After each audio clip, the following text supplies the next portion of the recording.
Ayan, saging na saba na hinog. Gagawin natin siyang dessert.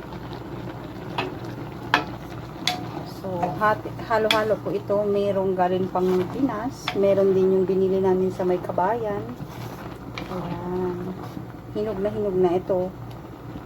Galing tong freezer. Oh, itong mga to. Yung puting-puti pa. Yan yung bagong bili. Grabe, ang mahal ng saging dito.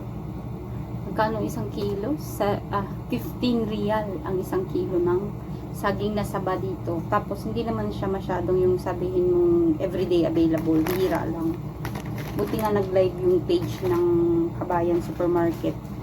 So, nakita namin na may available na saging na saba. So, last Sabado, pumunta kami doon. Yun lang talaga yung dahilan. Saging na saba. So, nakabili kami ng isang sipe. Magkano isang sipe? 40 real. Oh my God. Ang mahal daw. Pero mura pa nga yan ngayon. Kasi dati daw, 27 per kilo. Ngayon, nag-less na lang siya ng 15 per kilo. So, mura pa ngayon. Yun. Ganun talagang style pag nasa abroad ka, no? Yung mga Filipino food. Pag gusto mong kainin, may available pero mahal. Or minsan, gusto mong kainin, wala namang available. Ganun. Pero the worst thing talaga, wala talaga dito yung favorite nating mga Christian na alam nyo na, bawal dito.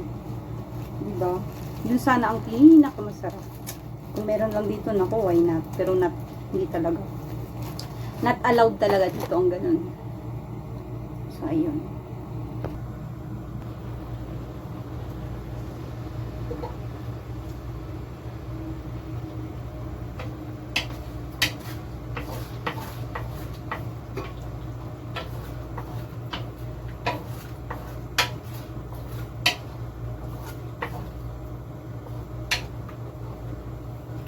Ayan, brown sugar.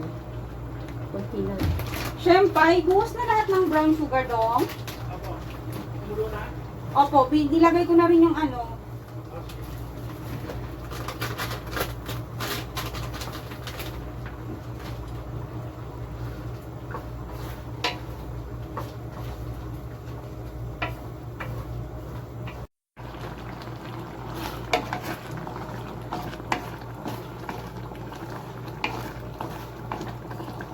Nailagay na ang pangalawang gata.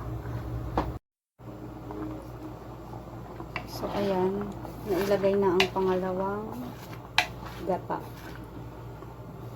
Tapos, may vanilla na rin nilagay na konti.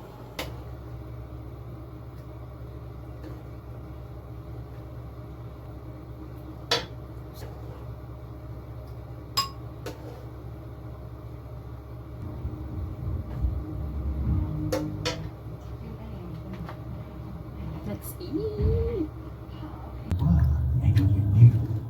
Masarap.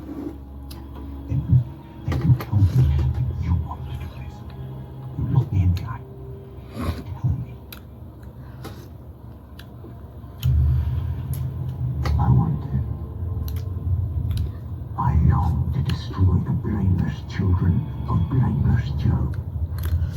Just as I destroyed his blameless goats.